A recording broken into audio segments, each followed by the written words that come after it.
That, my friends, is why we say this bike has a sweet engine. It is so awesome.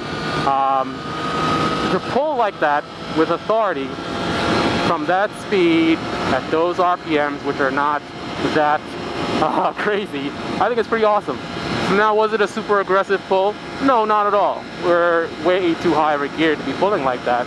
But still, the fact remains, the bike pulled pretty well considering the RPMs and the gear that we're in. But it doesn't end there. What happens if we did something like this? Or like this? First of all, those downshifts are super smooth. Love it. Gotta hang on a second. That's a slipper clutch for you. And anyway, I'm getting distracted. What would happen if we do this? 10,000 RPMs. You saw that blue light? Oh man. Oh man. Alright guys, this video is about to go to an entirely different level. You guys may not want to come along for this journey. So, oh man! Oh man! And just keep in mind, by the way, that wasn't even a maximum acceleration. I could actually pull even harder than that, as you'll see in a second. So let's go again. Third gear, 65 miles per hour. Second gear, 65 miles per hour. And, but all the way back, we're in position right now. And we're right at our max torque. I think it's 10,200. No, 12,600. Anyway, blah, blah, blah.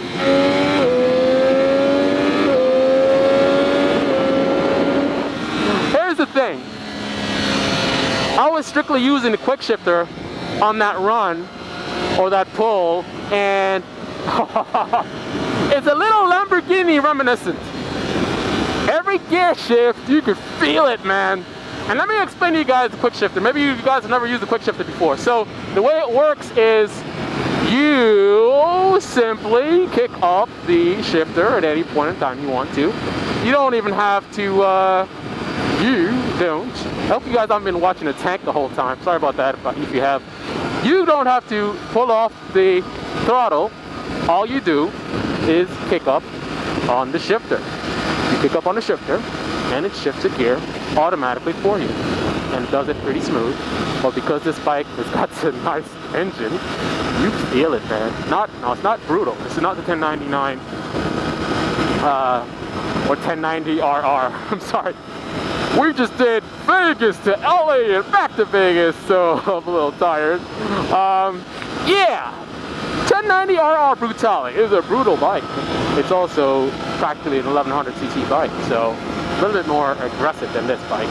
I mean, come on, you're comparing a liter to a, you know, a little bit more than a half liter. So, of course it's gonna be a big difference.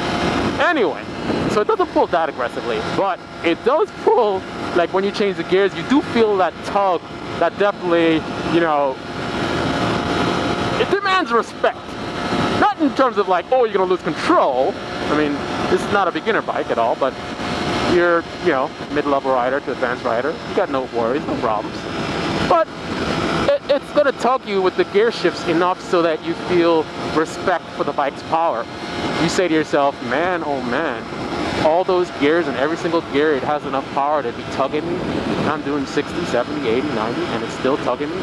That's what you're going to be thinking, and you have a healthy respect for it.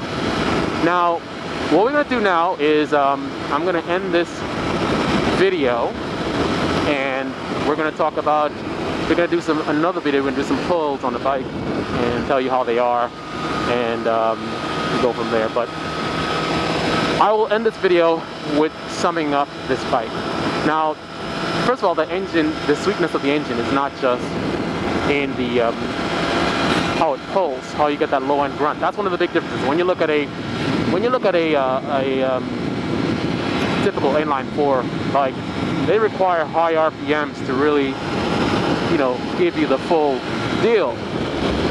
So it's nice to know that this bike, if you look at the torque curve, I mean, it almost goes straight up, like in the beginning. I mean, it's a cliff, man. That thing just screams for the sky right away. And that is just so awesome. So a lot of low-end grunt. That's what you're getting from that triple engine.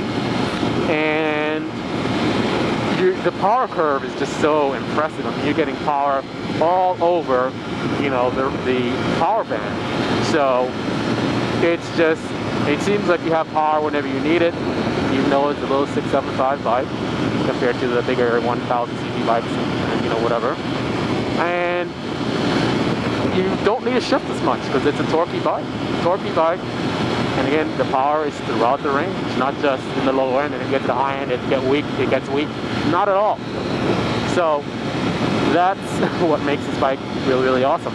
But beyond that, this is one thing that I have to say. If I'm going to talk about this bike, this is something I definitely have to mention. The fact that this bike is just, woo, delivers on all accounts. On all accounts. Pretty much anything that I'd be looking for from a bike, for the most part, it just delivers, and it does it so well. The bike looks amazing. It's a head turner. It turns in my head and everybody around.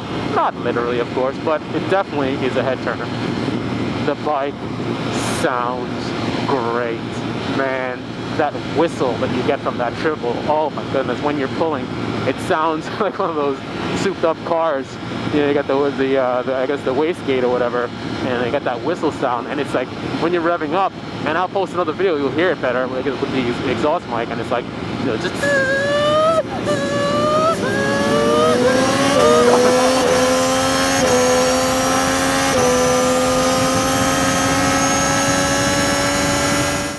oh, love it. It looks great. It sounds great. And it handles like a dream. And you are watching Carlyle's picks here in the Nevada desert on the 2013 Triumph Daytona 675R.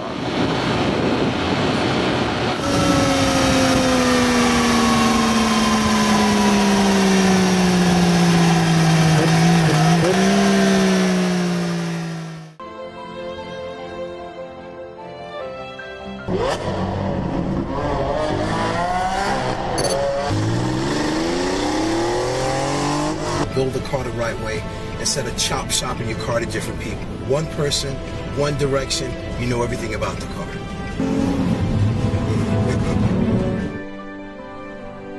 Buongiorno.